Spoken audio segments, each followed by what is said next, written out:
Welcome back to another exciting chemistry lesson. In this lesson, we are going to look at chemical reaction based on the changes on a chemical reaction and based on this principle called the Chatelier Principle. And you have to memorize what is the changes in terms of which direction would the reaction will shift when there is some kind of changes in a chemical reaction that's currently at equilibrium. So we already know that a system is, again, the chemical reaction is reversible with a double direction arrow.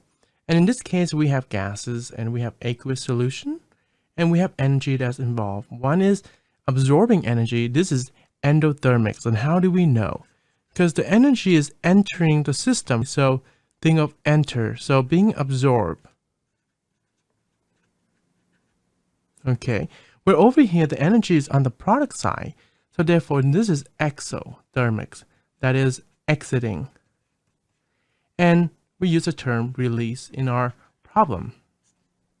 So we are going to go back and look at these two chemical reactions as we try to understand the Le Chatelier principle. We're basically saying that according to this principle, the reaction will naturally fix itself to be at equilibrium again. Now, again, the review of equilibrium is that the rate of forward and reverse are equal to each other. So that means the concentration doesn't change. According to this principle, whenever stress, okay, or another term is change, is placed on a system.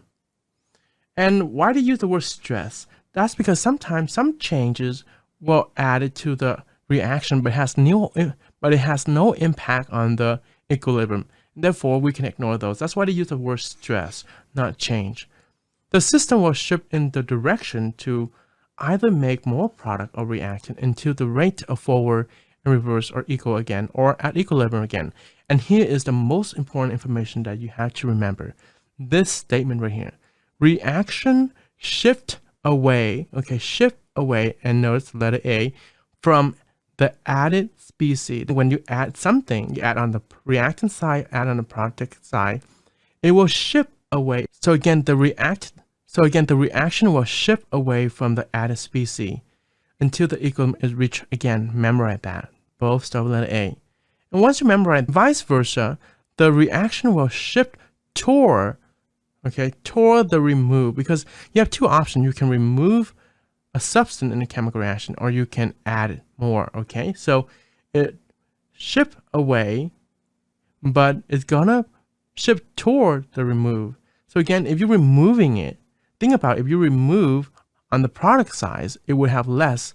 So therefore now space, right? Remove, give you more space. Think of that case, okay? If you add it, now you have less space. And it makes sense, right? You have less space, so you have to go somewhere else. So memorize that two statement. When we're talking about in terms of energy, again, we talk about endothermic and exothermic. You will need to treat energy like an actual substance, okay? When you heat it, when you heat something, you're basically adding energy. And that will have different effects on endothermics and exothermics. Because again, you go back here, the energies are on different sides, okay? So we are going to look at that first. And when you're cooling it, you are removing energy. So how is that going to affect? Well, let's look at endothermics. I'm just going to write over here reactant plus energy, and this is product.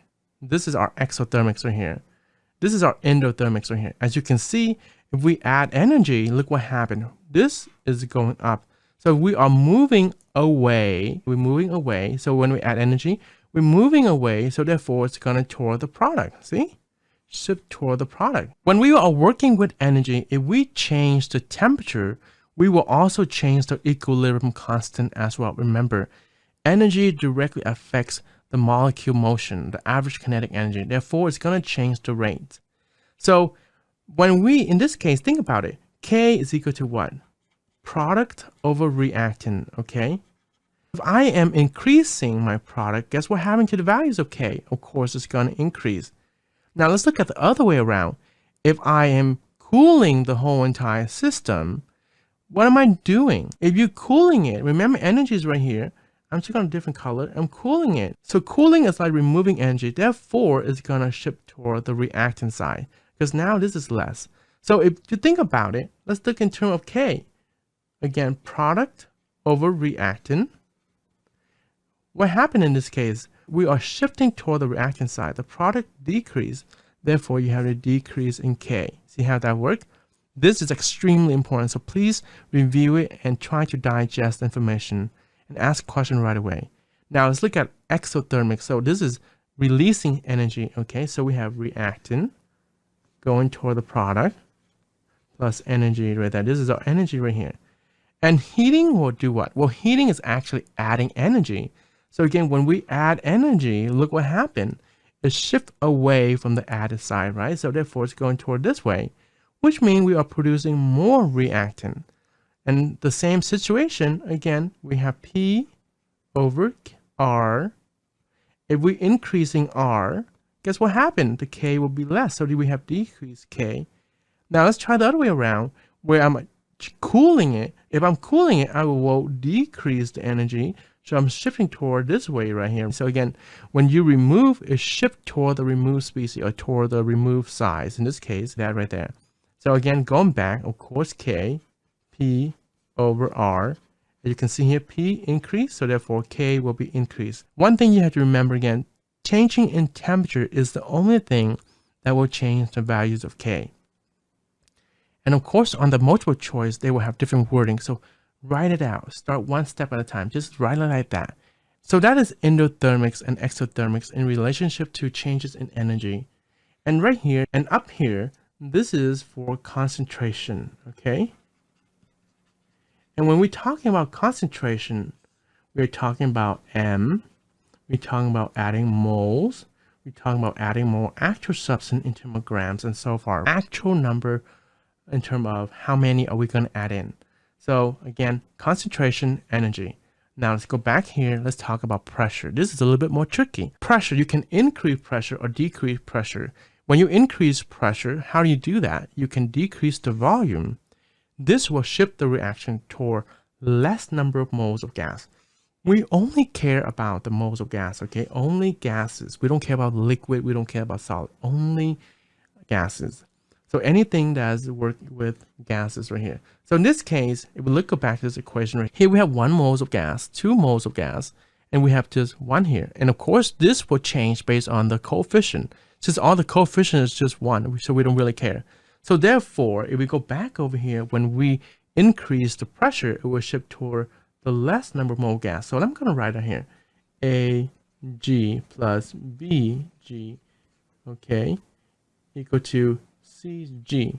In this case, if we are going to decrease the volume or increase pressure, which one has the less number of moles of gas? Well, this side. So we're going to shift toward that side right there, okay?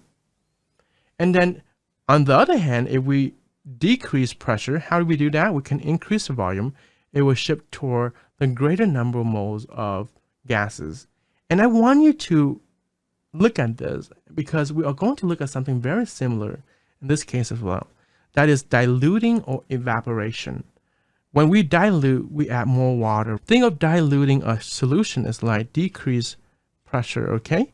But in terms of this case, we are looking at aqueous solution. So aqueous species. Let's go back here. Decrease pressure by increasing volume is shift toward greater number of moles of gases. The same thing here. We dilute the solution by adding more water. It will shift toward the side with more aqueous species. Okay. Now, going over here, look at what's the opposite of diluting? Well, you're evaporating the water to remove it. You evaporate the water. And this is very similar to increase pressure. Okay. It will shift toward lesser aqueous solution, which we observe here, lesser. So again, increasing pressure or decreasing pressure is very similar to diluting or evaporating water in a solution. And you need to be familiar with this concept in order to solve a lot of multiple problems on your AP Chem test in order to understand which direction where the reaction will shift toward in order to achieve equilibrium again. And if you have a question, write down the work and start from the very beginning, just like that right there, okay?